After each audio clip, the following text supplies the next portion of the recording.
Science Friday.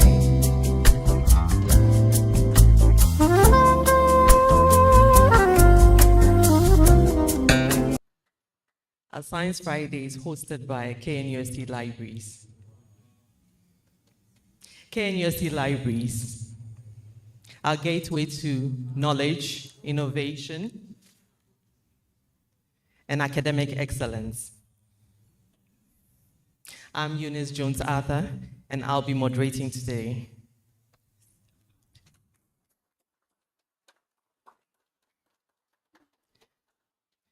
Science Friday is a platform where research is brought to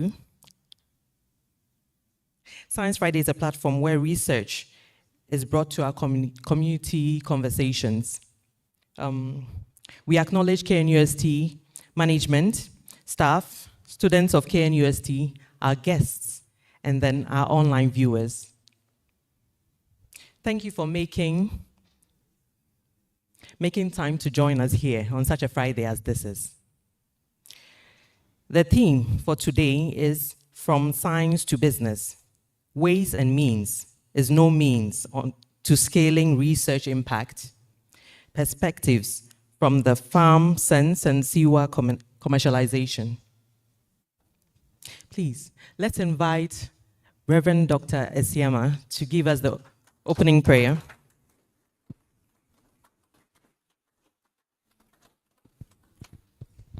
Shall we all rise for prayer? Father, we thank you once again for our lives. We thank you that we can count ourselves among the living with the resource person to us in the mighty name of Jesus. Amen. Thank you. Thank you very much, Reverend Dr. Esiama. We invite the Deputy University Librarian, Dr. Edward Mensah Bote, to give us the welcoming address. Thank you.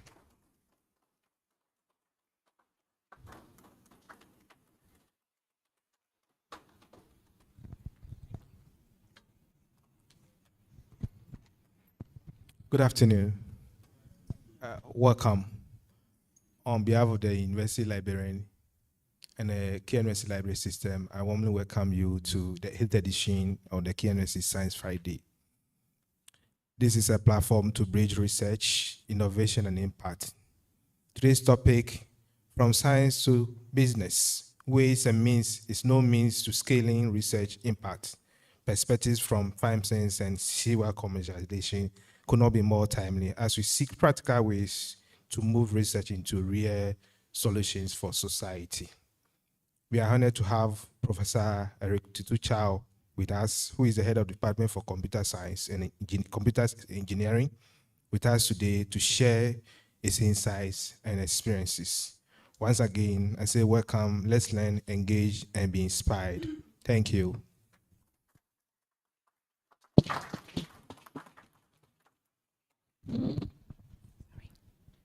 Thank you very much, Deputy Librarian, for your welcoming address.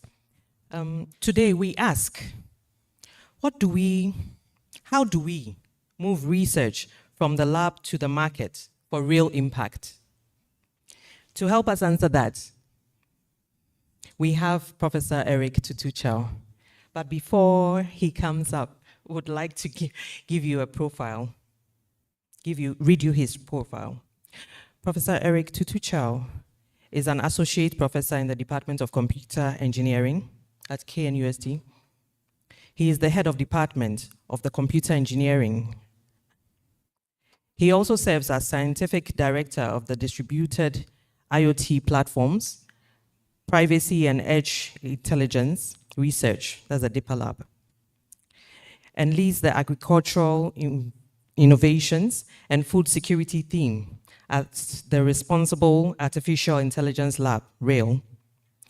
As a DFG scholar, Future Africa Research Leadership Fellow, and a TWAS ENEA Postdoctoral Research Fellow, he has consistently demonstrated excellence in research and leadership. He is a recipient of the KNUST MTN Ghana Research Innovation Grant, BMBF, DAAD, British Council, and the Innovate UK's African Knowledge Transfer Partnership Grants. Dr. Chow co-leads activities of the Policy Action Lab and also served as part of the Intergovernmental Committee of Experts, ICE, for the United Nations Economic Commission for Africa, UNECA, Central Africa, with a key focus of advising on strategic initiatives to promote digital economic transformation within the Central African sub-region. Currently, he leads the Digital Development Technology Research theme under the KNUST Engineering Education Projects, that's the key EEP, KEEP. Further reinforcing his dedication to the advancing context-aware technology solutions for African environments. Please join me in welcoming Professor Eric Tutu Chow with a warm KNUST welcome.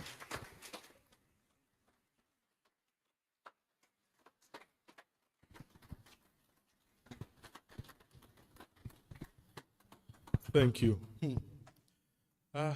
All the time when they read the biography, I wonder if they are talking about me or someone else. A presentation, a quick one. You have a pointer or...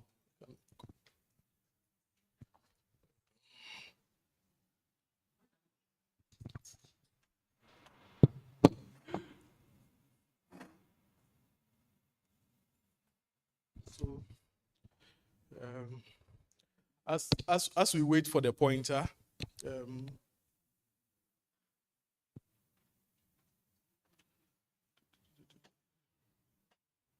yeah, no. Then the first one, okay. So, I've been doing engineering for a long time. So, when they reached out to me to speak at Science Friday, I was wondering, in the local informal parlance, waiting concern engineer with science, right? I was thinking, what am I even going to talk about? Then I remembered that, the basis for engineering is in code science. To get to be an engineer, you'd have done general science. Then that is the core foundation, physics, chemistry, biology, elective maths to be here. Then I remembered our definition of science at the basics level, basic school. Now, I don't know, JHS. I don't know what it's called now. And then I remember the definition that really stuck with me says science is a systematic method to study our physical and natural world through observation and experimentation. So when the definition came to me, I asked myself, I think most of the things that we are doing around us and research and innovation that we are doing, is it really science? Then a voice said, it's ways and means. Because it is, even if you look at, I'm sure most of us are final year students or researchers, whatever. If you look at the way we even do our final year project, it's like you have the solution in mind already. You have your code already. You are just looking for something to support something and then either present it. But is that science? That is ways and means so. So I said, then really it's important. Then how do I share perspective from what we've been doing from the Deeper Labs perspective and all my years working within the Department of Computer Engineering? Hence this topic. Ways and means, the pitfalls that we've gotten ourselves into, how as a lab we've learned from it, and then risen out of it, and then now we are on an upward trajectory. Next slide. Okay. If it's not ready. Okay. So, I've been looking for grants for a very long time. If you come from Aguna Swedru, even at as early as primary school, that was when we got our first $100 through posting. You have to write pen. I'm sure some, I don't know these days if the young guys do it. You write a story, an emotional story to someone, and then they you say your father is dead, whatever is dead, you need resources. Basic school, email. I'm not sure there is email now. Email, we were writing these interesting stories, and then sometimes you get books, but it's not Bibles that you need. What you need is either toys or money or game or anything. Sometimes you get Bible, and then one of the time, a first guy, a very good friend, he got a first $100, and then we also followed the method, and then we got it. So ways and means to get it right. But so I know that, but to get $100 or even $1, you need to put in a lot of effort. If you are in the lab, especially those who have worked with me as colleagues and as researchers, as research associates, you know the amount of time we spend into writing proposals. The number of proposals that we throw in, and then the amount that comes out successful. Sometimes $10,000, sometimes $100,000, sometimes millions of dollars. But to even get $1, it's no joke, right? So now KNUST, we get a lot of this. So it should tell you a lot of the efforts that we put into it. But after getting all this money, this is my perspective. I'm not here to preach as the holier than thou. If you look at yourself, colleagues that you know have gotten grants after the project ascended, what is there to show for the grants? If you ask yourself, if not for the fact that maybe somebody bought a car, somebody bought cement, iron rods, got married, something, what is really there to show? Millions of dollars. It's really important because when we started the Deeper Lab, just the early stage, we thought when you go outside, money is there on the street, you'll be picking it up. We went to a university in Germany, IVESC. It has a long name, we call it IVESC. Then their largest grant of all working over throughout the years is the DEPA project that we got, 713,000 euros. So that was the biggest grant they had gotten, even in Germany. So you can imagine if you are here and you write a grant and you get $1,000, $10,000, $100,000. That's most universities outside, 50, 100,000. It's good. But so when you get a grant of millions of dollars or hundreds of thousands of dollars and there is nothing to show, even for them, they have very interesting things to show for the small monies that we get. So for me at KNUST, if I look at the monies that come and then what we have to show, I call it ways and means. So that is, let me try. So this one. Why is it ways and means? I'm not saying all of it. There are very good project implementations around, right? And then sometimes too, we fall into a trap of this ways and means where the money comes and there is nothing to show. Because why? We are interested in short-term wins, quick output and superficial deliverables. This time, every project, you have to do settings. You take pictures, you launch it. Everything is about deliverable. So, but this thing, short-term wins, superficial deliverables, is not a strategy for scaling research impact. True impact requires quality investment in fundamental science and talent development. Hence the theme for my talk. With respect to what I saw with respect to the project implementations, what differentiates them from us is how, even when they get small money, how they implement it through a systematic method that's following science. You need to get to know where we started from as a Deeper Lab. This is nice. This is even an upgrade of it, how it was. And now this is us, one of our young guys, brilliant engineer now. So from this place to this place, it's been an interesting journey, right? Where were funded with $718,000 euros.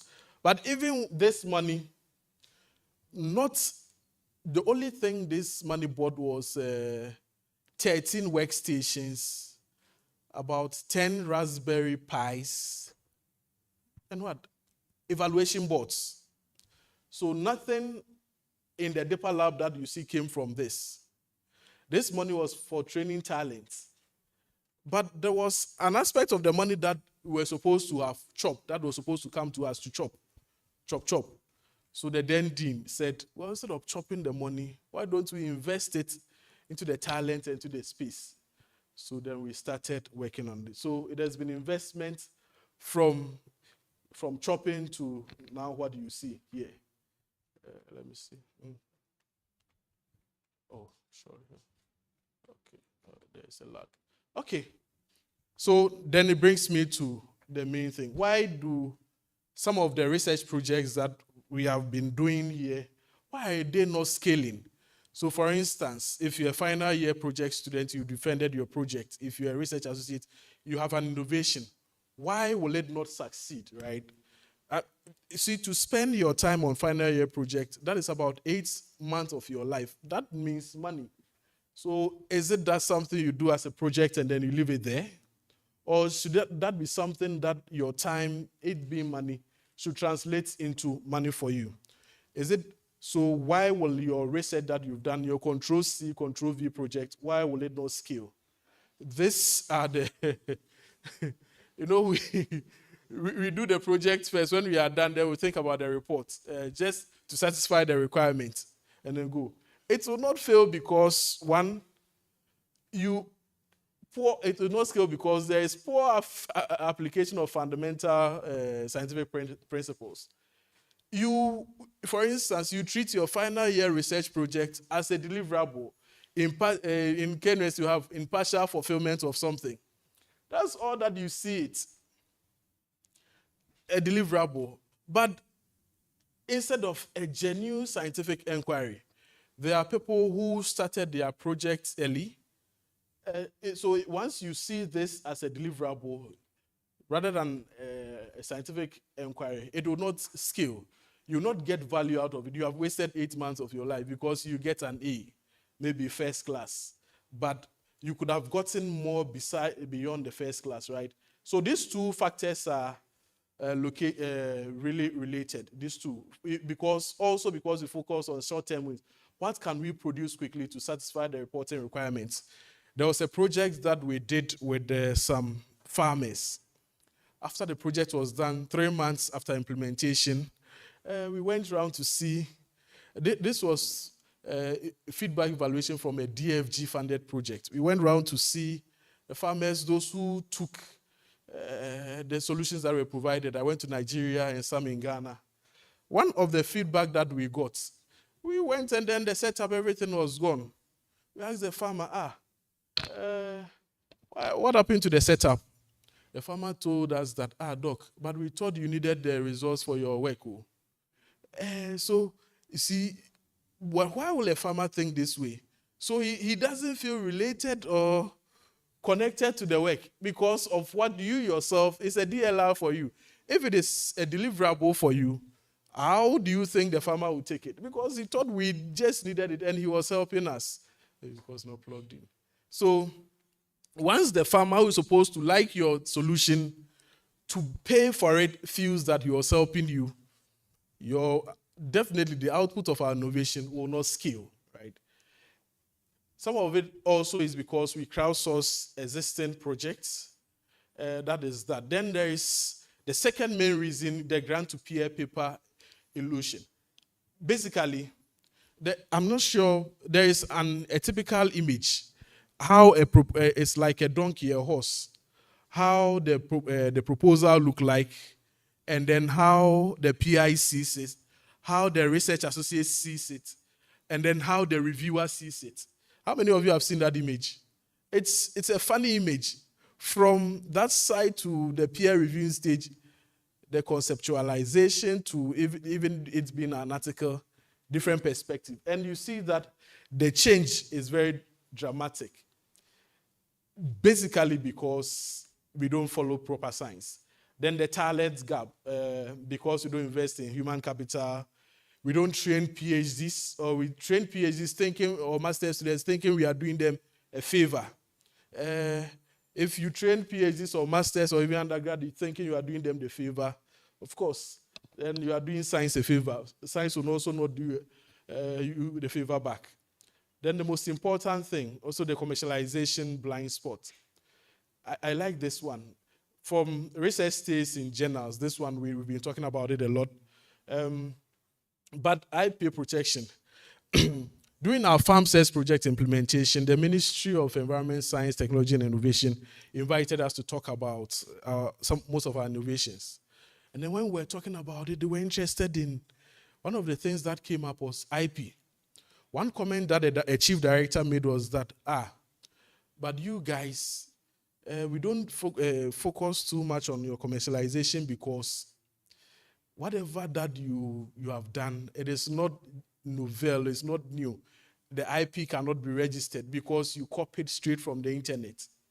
So IP is really important. So that taught me that, well, if what the core engine behind your solution is not yours, then how can it scale? Because when people see that your device has gotten some market numbers, people using them, definitely, because it's freely available or it doesn't belong to you, they will also catch up and then do. So several varied reasons, and there's no pathway from lab to market. As for journals to lab, that is, you see, it's not our fault. Most of us, some of you are genuine innovators. Some of us too are researchers. We don't know business. So after we publish, that is that. We don't see the value out of that. Intellectual property. Intellectual property. Yeah. You see, because the science is not new, you can't register it as the idea is yours. It is not your property. Intellectually, you copy it, Control-C, Control-V, right? So imagine you spend 8 months developing something that you really, for instance, GeoPulse or any other solution, and then the core engine, you don't have any, or FarmSense or AgroTrace or SeaWorld, everything, and then the core thing that makes it a solution, it doesn't belong to you. Really, when it hits the market and it catches on, Ghanaians, that is our problem. For instance, you can think of mobile money. When mobile money started, everybody jumped on to doing mobile money. Space to space. Everybody did space to space. So if your solution scales, everybody will now begin to do your solution. So if the IP, if the idea is not yours, then they are free to also use it and then also sell it. Definitely, you lose your market. Now, I'll tell you about our deeper lab approach. Core added is what? Investing in people first. Investing in people first. That is our mantra. We try as much as possible to keep our people happy. I hope they are. But at the core of it, we know they are our biggest talents. And that is the way we scale. Sorry.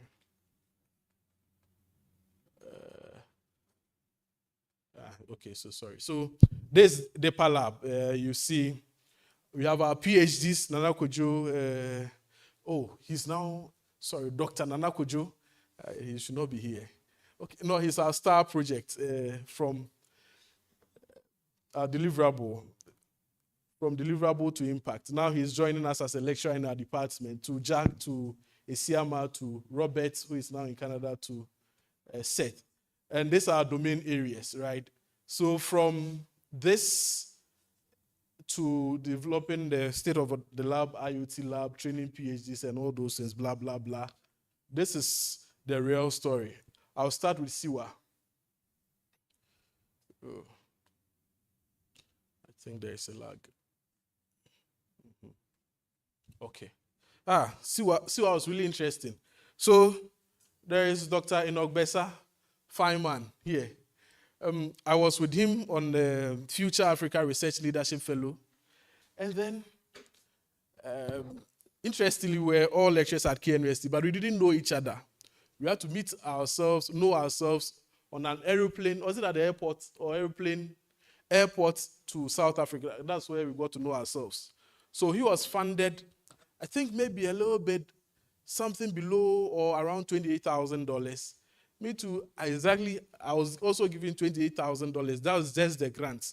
There were other things associated with it. This is the funny thing.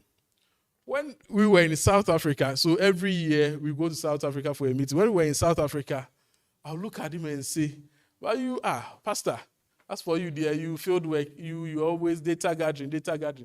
Pastor, the money there, you chop the money. I was teasing him. As for you, you are gathering data. He has a very cute car. You take it to the field and then it will get stuck. You come and make his presentation in South Africa. He says his shocks a sport. They'll be laughing. Say, so this one there is setting. So the money, most of it is going into your church. Or so we use about, let's say, 3,000 or so for field work, and then the rest all in his pocket. He will look at us and then smile. So myself and other colleagues on the fellowship, that's the beauty of us being Ghanaians.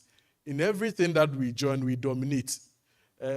Out of 22 fellows selected across Africa, we're about 8 or so, if I'm not mistaken, between 6 to 8 thereabout. Yeah, roughly 5, 6 thereabout. So, to this interesting story, I was teasing him. I was saying, you chop the money. Then he would say, no. Fast forward, when we came back to Ghana, he said, well, can I help him to do something for his project? I'm like, as for your project, dear, data gathering, dear, you are a social scientist. But he didn't mind me. First, let's bring it down to a year or two ago. So you can think of from 2016 up to last year, he has consistently been working on an idea, systematic method, science, building a user base, gathering knowledge, establishing something, and then proving that there is a use or a need for the solution. Last year was a breakthrough. When we got some funding, we scaled it up. Nice knowledge. Now, ask me what I was doing. Me that I was teasing him. What happened to my project? Who even knows what I did? The output of his fellowship is Siwa, one of the apps that Deeper Lab we brag with. I'll take you through Siwa. But me, I was working on something called AfroPalm, using smartphone, IoT, AI to determine adulteration in red palm oil. That was what I was doing. But I was just doing it from lab, models, few stakeholder engagements, and then always models. But me, I got a very nice paper, and it was published in LWT. It has an H-index of over 250. To have a journal H-index of 250, that is something. So the models was published there. Our work was published there. AfroPalm, we developed an app. But where is the app? How many of you have heard or seen the app, besides those in the Deeper Lab?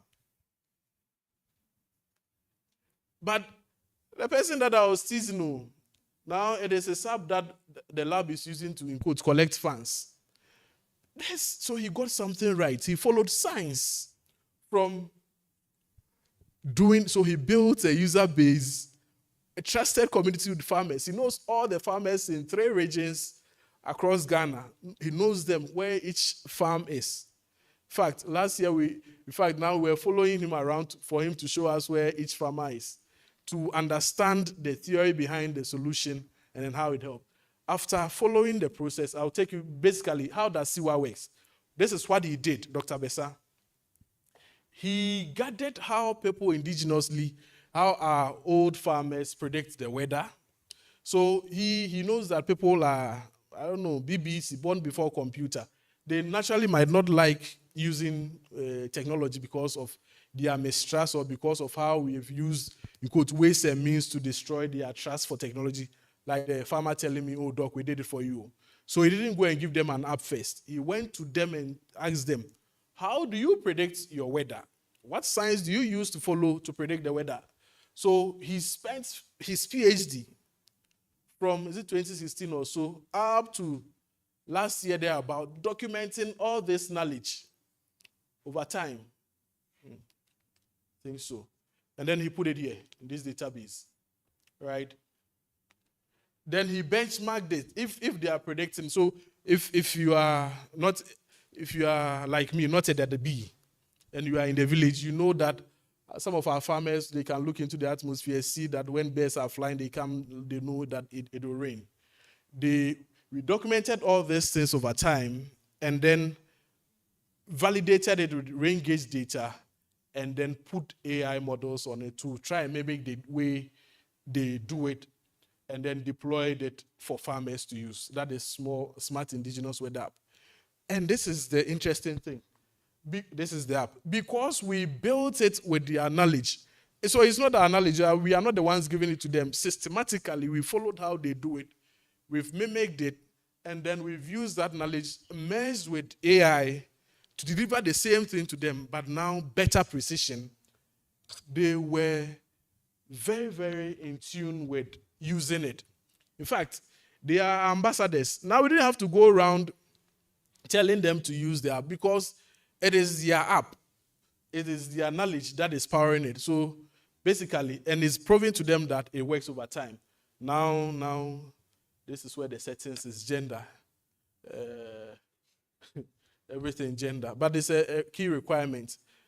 Gender is important because, you see, women are very observant. This is a key aspect of our solution. Men very observant, and then they are a key aspect of, because of the way they are able to observe their environment. So anything that has to do with the observation, pairing the machine learning, their knowledge will be very key. So that is an output of this. And this is us going around. You see a farmer in Fort. Have you seen some before? Someone going around this one. But we were meeting the farmers to document their knowledge. But this is the lesson for us. Siwa is scaling. This is why I say scaling. He got his PhD funded, got the postdoc funded through AI for SD, funded through the lab, now funded by other partners, GIZ interested in it. So obviously we have users using it. It is scaling, right? Definitely, as it continues, as we build more trust, we will get revenue coming from it. So it's been built over years. It's been validated. There is a gender framework. And then this is happening across district. Then this is the key lesson. This demonstrates that product built on deep, long-term fundamental research can earn user trust and have genuine commercial potential. So this is one perspective that I bring from what I've been doing from the Deeper Lab. So I'm taking it back to my AfroPalm. There's nothing like bad innovation. Even though I don't have users now for my AfroPalm, we can still go back, follow Dr. Enogbese's strategic approach, adapt a niche, and then get it to market because it's an important solution. Okay, as the first one. FarmSense, we launched it last year. This a collaboration between KNUST, that's Deeper Lab, Manchester Metropolitan University Technologies, and then later we're funded through Innovate UK. Initially, we got £248,000. So this grant, we got it whilst we were on the Farley Fellowship. Yeah, whilst we were in South Africa. And this is the interesting thing. I was sitting somewhere, and then Dr. Besa came and said, hey, some people are developing a project too. Because probably we stopped teasing and now we're working systematically. This is one adage that probably go. If you follow science and then you do things systematically, even your own friends, your colleagues will trust you. And they will bring solutions to you for you to work together. But if your colleague knows that when he brings something to you, you do it anyhow, do you think he will put his reputation on the line for you? So ways and means there, it doesn't scale. So I was sitting somewhere, I was going on a vacation, then he called me. There's a project proposal, it is AI IoT. I think you can lead. Then we led it, we developed it together, we won the grants. And then now we have FarmSense. Basically, in short, FarmSense, an IoT tool and merged with an AI platform that is able to tell you if you have a parcel of land, your soil, crop recommendation, how to apply fertilizer and whatnot. Okay, so commercialization. So the commercialization pathway for FarmSense, we use Dr. Enoch Besse's approach, community engagement, funding, official and government engagement, building partnerships. And this has also proven really helpful for us, right? And as for the business model, there are several aspects of it. We can discuss it later. What did FarmSense teach me? FarmSense began as an university research project, but today it is a commercial product transforming agriculture. This is where the science to business journey in action comes in.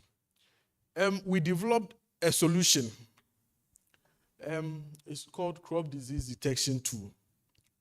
We took it out to go and test it. We made a fundamental mistake.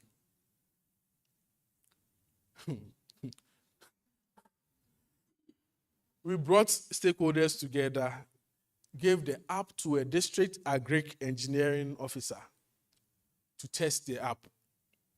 Then we said the app, if you scan any plant, it will tell you the disease that it has. Setting so.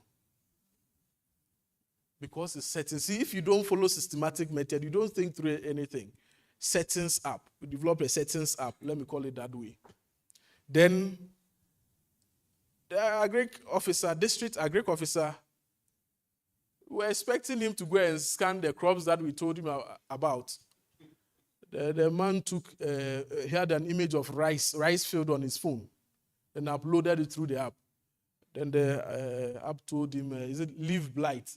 60% chance of pepper leaf blight, but the thing to is rice. The settings, so you see, we did not follow science.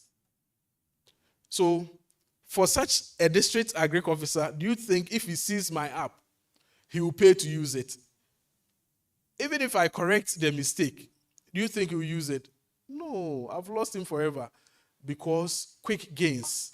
What can we do to show that we have set something settings? That's where it landed us. Project dead and buried. So waste and means is no means to scaling research impact. And FarmSense, we took our time.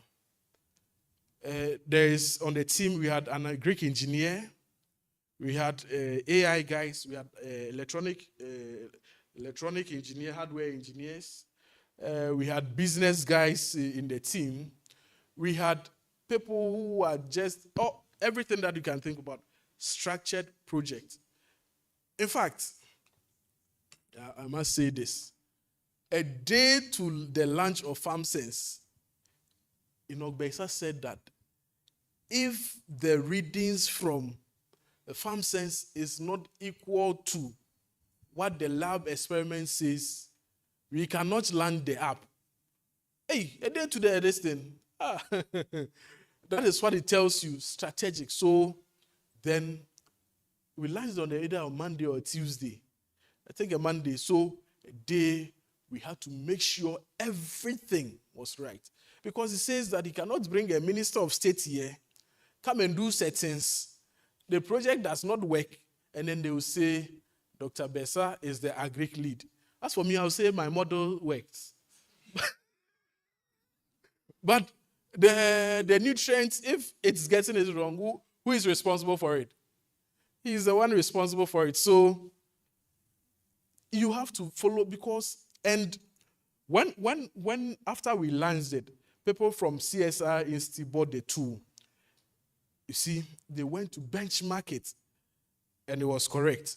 So imagine if we had done some settings and taken it there, launched it flashy. Man, would have been in trouble. I'm sure someone would have come to LinkedIn because we do social media things. They also come there and come and finish the product for us. So waste means is no means to scaling research impact. So what are the lessons I've learned? Let me try and round it down. Today is a Friday. First, invest in talent. You see, now Dr. Nana Kwejo Akresi-Mensah understands the spirit of the lab. He supervises all the students within the lab. He imbibes the culture in them. And then these talents, they know that there is someone like Dr. Enoch Besa there. Dr. Prince Odame, Dr. Henry Mensah. If you're in a lab and then you are making a presentation and Dr. Andrew Selassie Agbemenu comes, it's better you don't present at all. Oh, and you're as good as, calling it quit. Because you know that if there is even one mistake, he will tear everything apart. That one.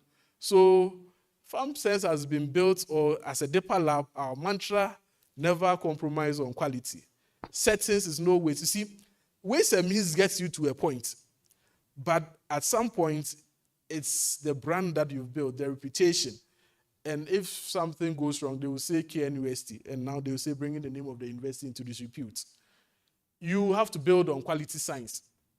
So even if it's your final year project, build it on quality science. I know that for projects like Geopulse and Co., they are getting users to use it, get them have a taste of it, and that is really, really interesting to see. Protect your IP. That is good. Engage users early. Don't wait until it's done. Build partnership. Think beyond the grants. You are not doing it for deliverable or as a final year project. Think beyond that. Recommendations, PhD, ski, talent, masters, all those things. You need to focus on fundamental science. It takes time. There are no shortcuts. Even for your final year project, whatever lab project you've been given, there is no shortcuts. Then this is the good science, novel solutions, IP that you can patent, and then commercial advantage. Users trust products built on validated research. If you do the research right, you have competitive advantage. And then exhibition, you can build trust through, build partnerships, and then think about what happens when the money ends. The good thing is that even if you get $10,000, and you invest all the money into the project, it pays off. So my Farleaf money, that is the money we use to buy the equipment, the monitors and things in the deeper lab. So I invested my money in infrastructure. He invested his money in the research. Ultimately, both are coming together. I think I've been lucky. I should have balanced it a little bit, but I invested almost most of the money into the place. So at least you can learn lessons from it, you balance it, and then you do projects or you build something that can last. So we invest in people, not projects, build on quality science, not short-term deliverables, and let's move from science to business, not just grants to paper. I think that is that. Thank you very much.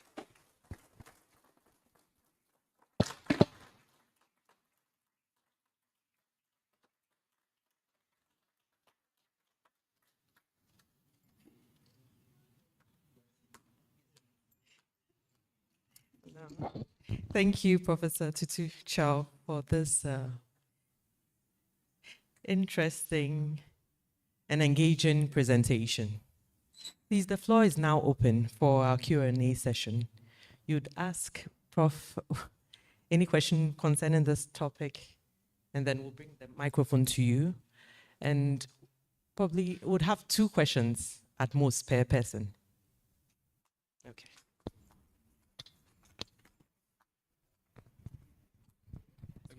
Sorry. Thank you very much, Prof. And it was a very interesting presentation. So my question is that from what you've learned from investing into people first, what criteria do you look into? Are you looking for people who are willing to learn, or you're looking for people who already have the talent that need a little modification?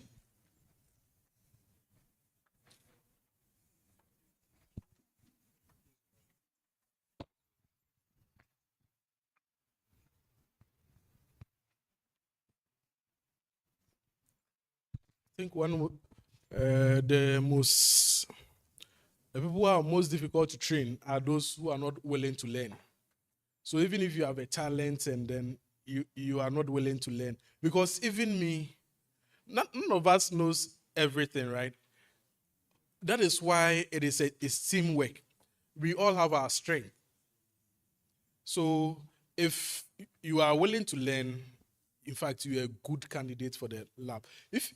if you are talented but you can't take advice or you can't be trained, then really you're a bad product, right? So you can be really good, but you might not be good. Also, I like people who take initiatives.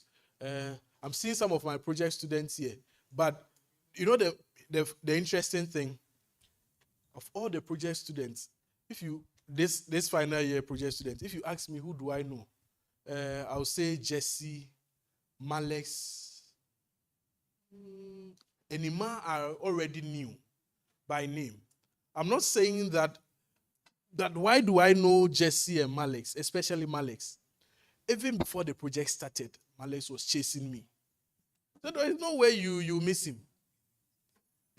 You WhatsApp, you see his message, and like, the guy has several apps. So it's once you are here, some of you believe in, you get to meet people, worry them. So Malex, Jesse. As for Malex, I know Jesse, if you ask me. So I'm sure 5 years down the line, if he reaches out, I remember them. But the others, I remember, Enin I know, yes. Enin I know. Because he also started worrying me. Right?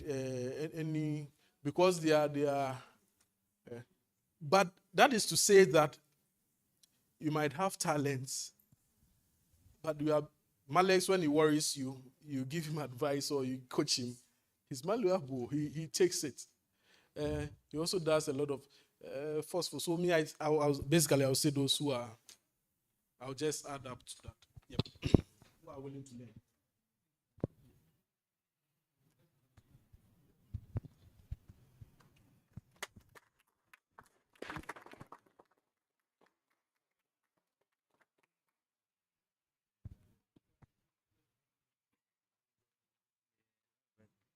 I want to frame it well.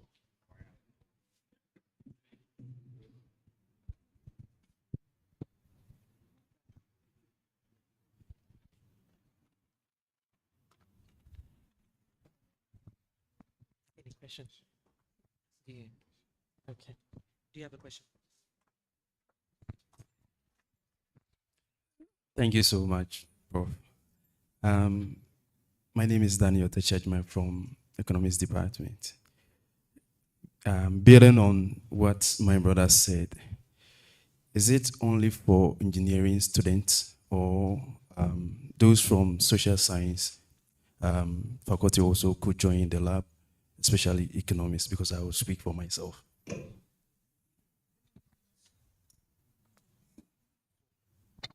Usually, some people say I have the tendency to overpromise. I don't know where I learned that from.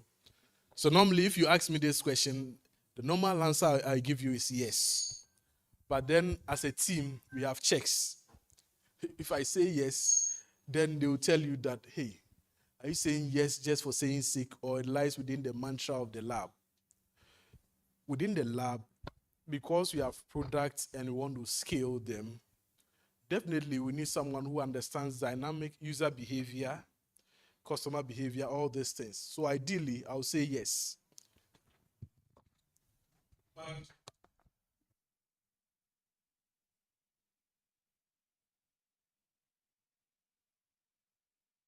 you don't have that. But you are trainer. If you are trainer, we organize the challenge. This challenge. So I think Bill, we organize before you go the best guy developer, medical doctor will point. It depends on what your interest is. Definitely, I'm sure you can join the lab, right? But I'm sure you can. Yes, we started with.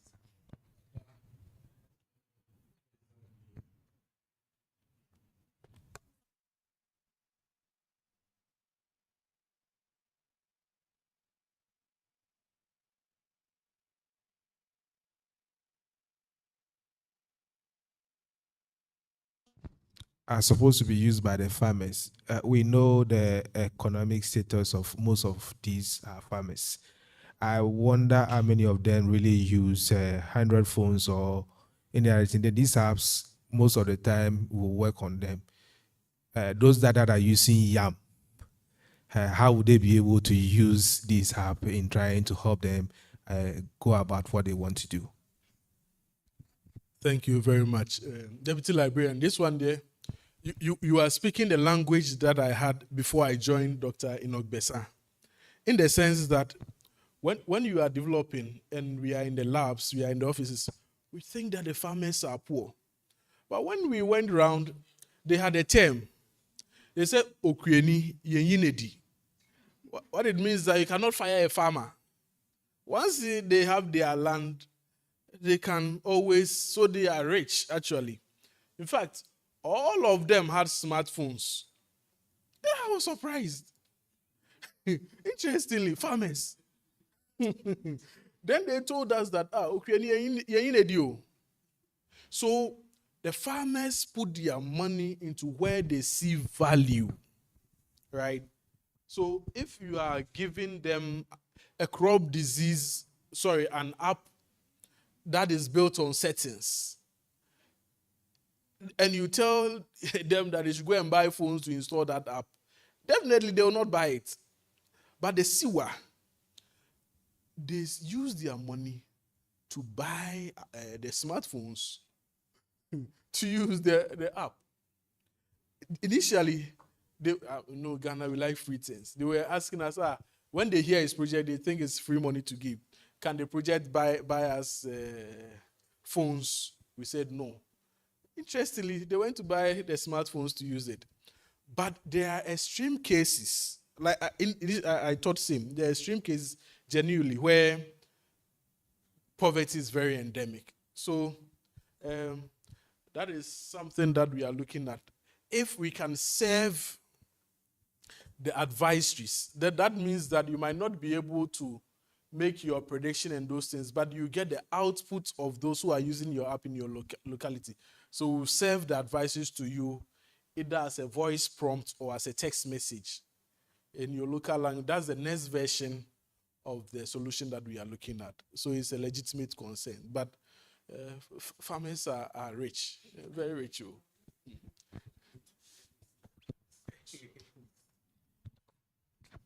Yeah. I want to find out from you the kind of advice we will give to this person that I'm going to describe. Now, this guy employs ways and means to complete his project work.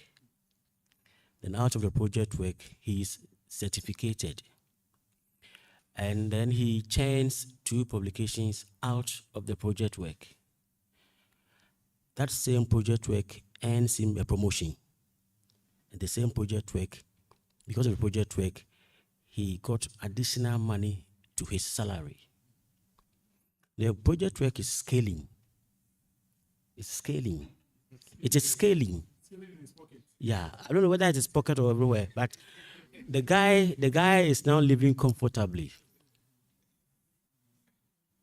He's living comfortably because of the benefits that has accrued from the project work. Now, how can we tell the guy that the project work that he did is not scaling? It's an interesting one. The scaling is being reflected in his life. Someone told me that impact is internal. Impact is internal. You don't have impact there, it should not be seen outside. Nobody cares about impact outside. Impact, you have to feel it inside, internal. So as for this person, he's feeling the impact internally. But what I asked the person is, when research matters, the reasons for doing research, right? There are several reasons. Some is for money, some is for DN, but ultimately is to improve our way of life, to promote knowledge, and to have impact. The impact that is being defined is impact that can be felt, not just be defined by you, but defined by someone else. Like those in your small communities, right? You are looking good, you are feeling good, but when all is said and done, you feel that when they tell you that come and give a professorial lecture, hey, what are you going to say? When it gets to professorial lecture, you got, let's say, $100,000 to do something. You did the Ways and Means project. You are a full professor now, but you have to give impact. And they ask you, the 100,000, what did you do with it? You see, as for this one, he said it publicly, so I'll not mention it, but someone higher told me that he's a full professor, but he cannot give an inaugural lecture because he doesn't see his impact. He said it publicly. He said that he's a full professor. So when you the impact, we can lie to ourselves that the impact is internal, but someone said when the economy is what? When the fundamentals are with the exchange rate will expose you. So in this one too, when the settings and the Ways and Means are strong, your colleagues will be looking at you. When you talk, then they'll just look at you and then they smile. So basically, in fact, you have a project. I always say that there's nothing like bad knowledge, in the sense that even that Ways and Means project, if the person goes back and then dedicates more time like me, I've done with my AfroPalm. As for AfroPalm, the sensing and everything is correct, but I did not build trust early, right? But this person, if he goes back and still follows the scientific way, the impact will be felt by others too. Basically, that's how I'll say. There's still time. Sometimes when you also get up to some level, you see that it's not always about publication. There is more to publication. Even at this, I'm still an associate professor. But now, I don't worry about publications again. Because publications need choke. So now I'm looking at something else. So Maslow's theory of need, when you get self-actualization, you see that when all is said and done, what do people judge you by? That is really the thing. So when we leave here, Deeper Lab, what should people judge us by? Should we be seen as a Ways and Means lab? Or as a lab that you'll be there, then someone will call you that, oh, I have this problem, come and fix for us. Today, the Deputy Minister of Agriculture was here at the lab. He knows our capability. He came for us to fix a problem for him. Technical. No Ways and Means. But if we were doing settings, you cannot scam a politician. That one there is true. You can't scam a politician. So if so for a politician to leave Accra and then come all the way to Kumasi, we didn't even go to Accra. It means that maybe we are doing something right. So if the fundamentals are strong, if the science is correct, definitely you will feel the impact. I hope I did something. Yeah, thank you.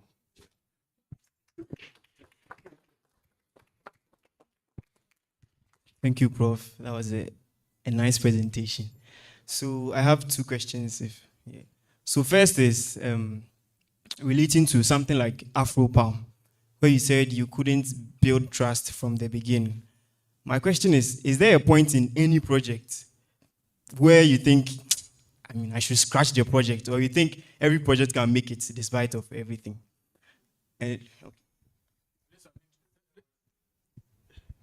Are there two? There are two. Is there a point that I feel that every project will make it? That one, as for this one, is outright no. Not every project will make it. You know that there is a curve. Most projects die off. Sometimes, you see, there is a difference between having a very good idea and even having a very good technical solution, and it's scaling. The fact that you have a good idea, you have a good project or a product, doesn't mean that people will like it, right? So every project, it's life. It will not make it. That is it, right? Thank you. And the second question is, projects are to solve problems, to build a solution for a problem. So my question is that, do you have systems set to go out there to search for problems, like searching out for problems, or you sit and wait to see a problem near you and attack the problem? So I think that the sit and wait is what landed me with Afropalm. We sat in our labs, we developed it, and then we got it. But waiting for the problem. I mean, if you wait for the problem, there's someone in my lab who told me something. I thought it was, initially when he told me, I thought it was like, for want of a better word, useless talk. He says that a moving man meets his target. Initially when he told me, I thought it was useless talk. I was there, thought about it, and I said, yeah, but it's true. Yeah, but if you are sitting there, how will you meet your target? So now probably that person is a philosopher, in my view. So I think the best way, even for the minister to come, it was me, Dr. Inobesa, Dr. Prince J, Dr. Prince Odame, and then Caleb. We went to Accra at the ministry. We sat there for God knows how long. The whole day, waiting for the problem. We were even chasing the problem to meet the minister. You'll be there, then this one will come. The minister said that, oh, Eric, I have an emergency, but I'll let someone attend to you. The person said that he was going to learn something somewhere. Meanwhile, the person did not go anywhere. He was sitting somewhere eating. He was eating, and we were waiting. But we waited. And then when the minister heard that we were still there, he said, you guys are still, Kwame Nkrumah. Then he said, come. And then now, a lot of doors opened for us. When we waited, he introduced us to the World Bank project, FSRP. They had problems that they had, a lot of connections from there. And then, so I think that we need to move. That is one of the problems we have at Scale University, because we are in Kumasi. Ghana, everything is in Accra. So if you sit here, Accra, that one is terrible. So you need to move. You need to move. Like, I use Malex in this example because he moves. Ghana, it's those who do ahoshishe that really, it works. So strategic ahoshishe. Yeah. Strategic ahoshishe. And I think that is one of the problems. As HOD, I think I failed there. I have brilliant final year project students, but confidence and ahoshishe level is low. No settings, nothing. When they talk, it's like they are hungry, no gobe, something like that. But I'm sure even Malex, their own project group, you see, even when the guy is wrong, he still has vim. And it's true. He still has vim. And so brilliant developers know vim. So I remember those who have vim. We went to, I think 2 years ago, we went to Ashesi to do a pitch. 2-3 years ago. Our innovation was the best. Ashesi used Vim to collect first place. Their project didn't work. But presentation, Vim, on point. So you can be the best developer. If your Vim is down, nobody really will know you. Yeah. Oh, I see the moderator. Yeah. Okay, this is more of a submission, not a question, especially to what you asked. So sometimes we are hungry to find problems, and that causes us to look at things in a bigger picture. But sometimes most of the most innovative and successful solutions came from very simple scenarios. We try to look big because the problem is big, but sometimes the solution can just be something little. And research is very important in this, setting. Sometimes when you research, you realize that people face certain issues in certain things. One of the reasons why the fintech industry became very, lucrative is because people are able to identify little issues. Sometimes if it comes to maybe wire transfers, it's difficult for you to, it takes sometimes days. You have to pass through intermediary banks and all those things. And people began developing little solutions, which caused them to get like millions of dollars in investment. Also, it also depends on the kind of questions you ask yourself. Sometimes you have to meditate deeply. Personally, there might be some things you have observed. And once you think it through, you're able to identify that, okay, this is a problem. And subsequently, you're able to get a solution out of it in order to work. And you see, we, the technology people, like those, the IT people, we always try to find technical solutions for everything. We want to use scientific ways to justify. But sometimes that's not always the way.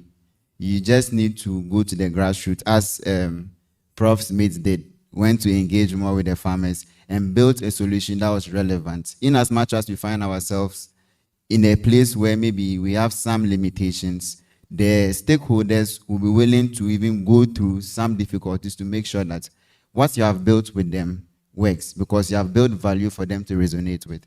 Thank you.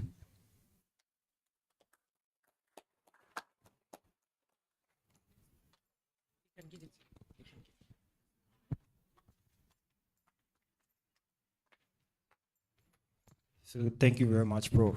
Please, my question is, after the receiving of the grant, is it that there is a monitoring from the people who give you these grants to see that you're actually doing something, or you can just squander the money and run away without making any impact? Thank you very much.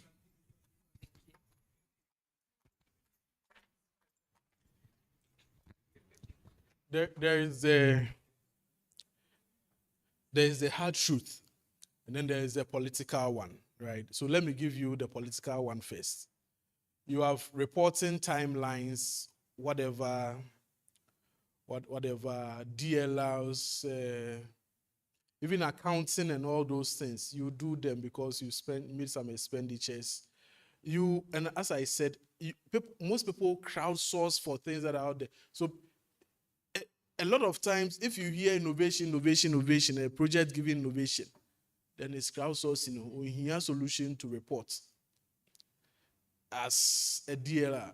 You see, instead of focusing on what they said they were going to do, it's seen that, can I get people who already have a solution, already built solution, can I pass it as part of my distance? So that is there, right?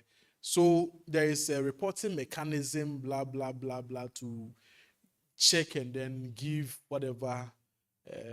But usually, it's easy to meet this. This is the hard truth. The hard truth is that those who give grants are also political, right?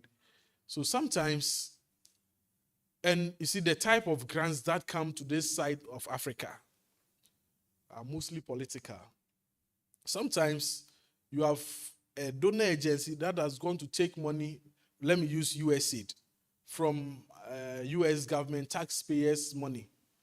Well, they cannot come and say that we have failed. Go and tell the American people. Because even those at USAID are paid when they administer the project that they give to us. So sometimes too, they know the bullshit that we do. Sometimes too, they themselves will even help you tell the story better. Yeah. Because to meet the requirements. Because, it's true. They have to. Because if the story is not good, their livelihood is also threatened. So, but there are some funding schemes that also come here. That one you can't do ways and means. You have to show working, right? But usually the ones that fall to this ways and means, I've seen a funder that has come to a place that there is nothing, and then they themselves will do a video there and say there is something. The funder. So this one is obviously politics. Yeah. Last question. Please. I have a question myself. Yes, please. How can academic institutions and libraries better structure their commercialization support system so that researchers aren't relying on trial and error to scale? All the projects resides here. DSpace, the library system manages DSpace. In fact, Ideally, if things were working at each college, the college librarians there, when we are doing our final year project defense, I'm not sure when you were at engineering, even the department, we invited you to come and listen to anything that we do. We don't even tell you. You'll be there now, you hear we've done that. But if there is internal partnerships, if there is a good partnership between our departments, our labs, those who do this final year project, and they come and see through or go through, and they see the best projects, they report themselves, because finally we have to send a soft copy. The library systems will host them. They report themselves.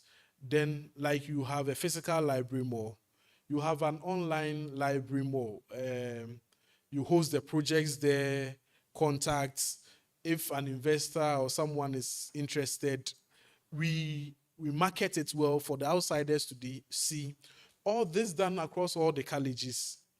Then someone contacts, let's say he's seen a project done by a computer engineer, by contacts the college librarian.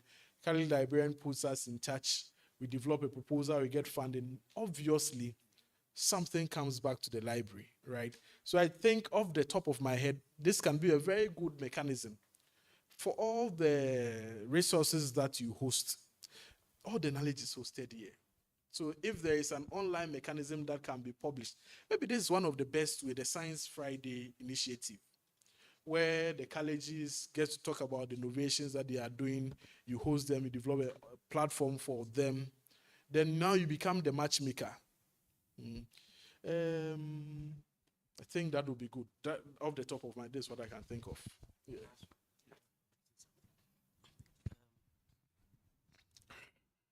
I don't know whether this question fits in what we are discussing. Now, my students were very creative and original, but for a couple of years now, they have changed. They are all corrupted by AI. By AI. They are all corrupted by AI. Gradually, I see they are losing their sense of creativity and being original. When I talk with them, they say, "Sir, you see, the 21st century, you need to be smart." They always focus, saying smart, smart, smart. So you are placing premium on smart over creativity and being original. I say, yes. If you want to fit well the 21st century, you need to be smart. So that chap, that AI guy,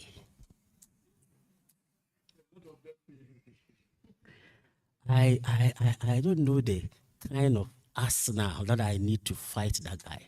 Because my students are gradually losing that sense of creativity and that sense of being original. They say they want to be smart. And the way they have embraced that guy, anything that they do, unless they consult that guy.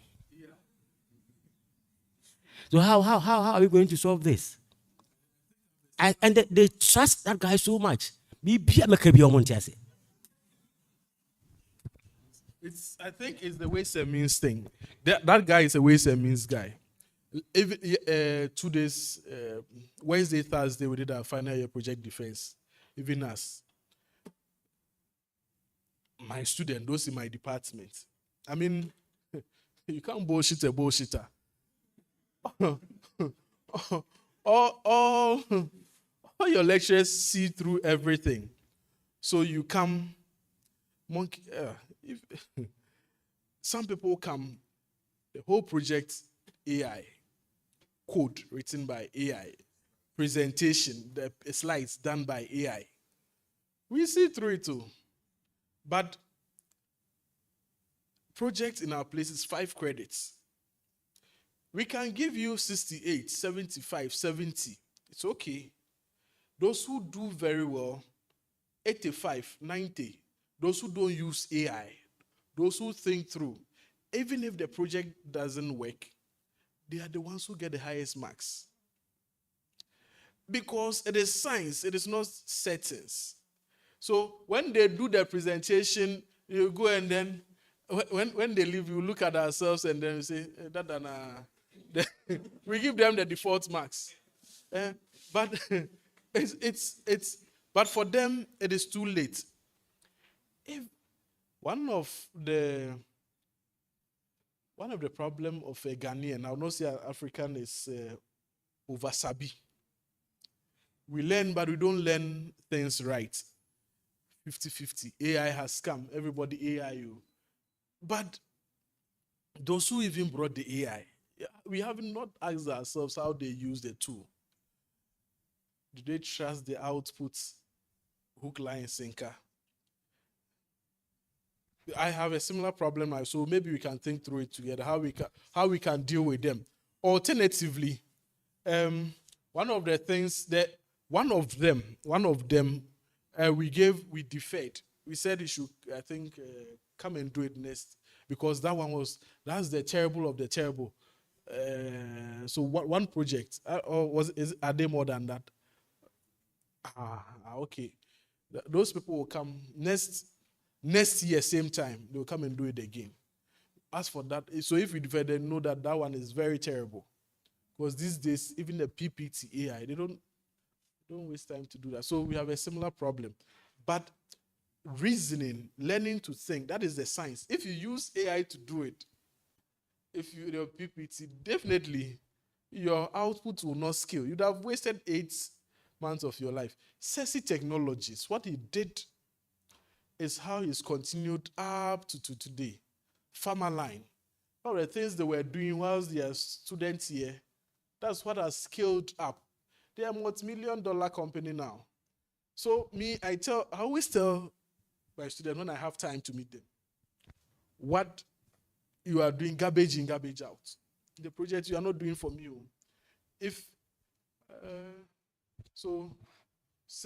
Same problem. Maybe, Reverend, when you find a solution, you tell me. We trail them. Celeste, do you have a solution? This is a difficult problem, what I was thinking. Presentation becomes what will carry most of the marks. Because no matter how much AI you do, if you're not able to present what you've done, it means you don't know it. So maybe next year, next 2 years, presentation will start taking bulk of the mark.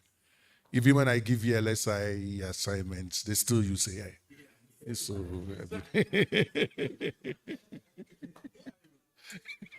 this AI guy there, well. Thank you very much, Prof. Eric Tutuchel. Thank you.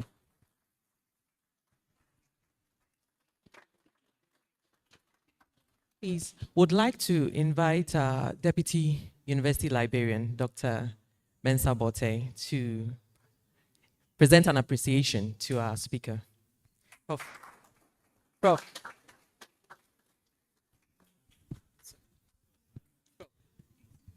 Prof, kindly do us the honor. We are grateful for honoring this program and for this presentation. So on behalf of the University Librarian, we give it to you as a token.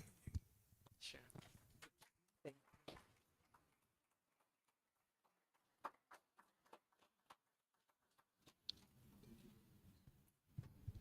Thank you, Prof. Would like to invite Reverend Dr. Esiama to give us the closing remarks and then the closing prayer, please.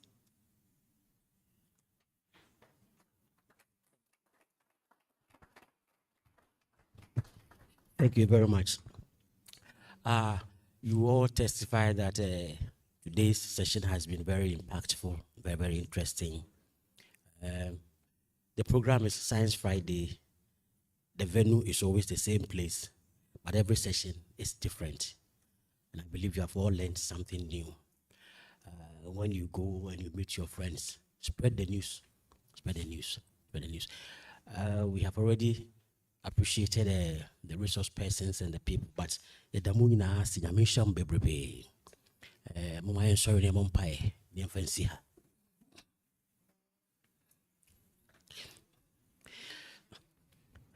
Father, we want to give you all the praise. We want to adore you. We say we lift you high above everything. Without you, we can do nothing. It is by your grace that we live, move, and have our being. The same grace that helped us to do this program is the same grace that has brought the whole program to a very successful end. As we depart from here, our prayer is that you continue to be with us, so that you take everybody to their various destinations. Now, the peace of God that surpasses all understanding shall be your portion as you move in and you move out. In the name of God, the Father, the Son, and the Holy Spirit. Amen. Shall we all share the grace together? The grace of our Lord and Savior Jesus Christ, the love of God, fellowship of the Holy Spirit, be with us now and forevermore. Surely, the mercy shall follow us all the days of our lives. We shall dwell in the house of the Lord forever. God bless you. Please wait. Before we go, would like to share a few announcements concerning the next Science Friday. Please, could you all take your seats? Thank you.